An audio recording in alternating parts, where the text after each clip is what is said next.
Next question we got is from Tam. Tam is asking, also I just realized asking if somebody from Involve ends up watching this, or we're just asking them, and we're just this just floating around. It's gonna be kind of fun. we're doing a special author stream, therefore the water.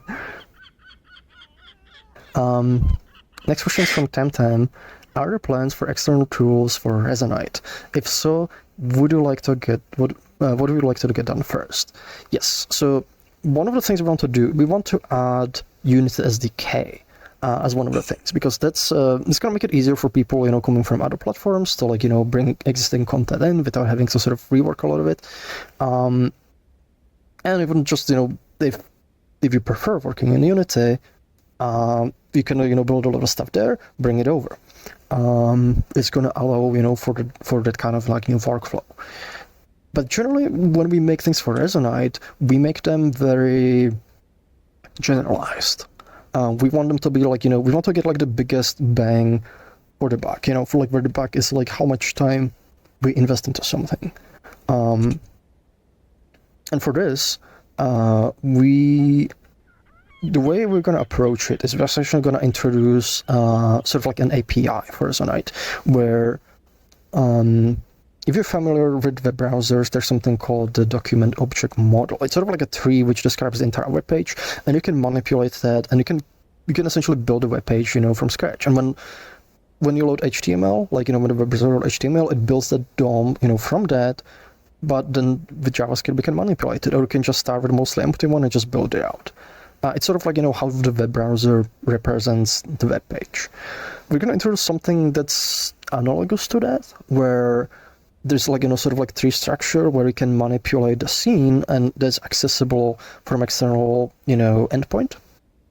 You're going to have to start session in that mode, but once you do, other tools can use it. And one of the tools we will build on top of that is the Unity SDK. But here's the clever part, is because we've been also kind of trying to lean more into the community, because people in the community are very skilled in a lot of things, and people love extending things, making their own forks, or even just making their own solution for things. So approaching it this way, we can sort of build the initial version of it. But the actual SDK for Unity, we're going to make it open source. So people can both look at it as a reference for their own solutions, make forks, or even make official contributions. So for example, if people want to improve conversion for some things, or convert stuff that's specific to their projects, extend the tools, they'll be able to. What it's also going to allow is people in the community will be able to make other SDKs, for example, for Godot or for Unreal or for Blender and for other things, because the sort of equivalent of the document object model, that's generic. It can be used with any application, and whatever you want. We can write a script, we can make I don't know, Python script that just populates a scene and uses this to communicate and manipulate what's in here. I think it's going to open a lot of really cool options, and that's that's kind of how we want to approach it. So we're going to probably do the Unity SDK, because that's where most people probably need right now,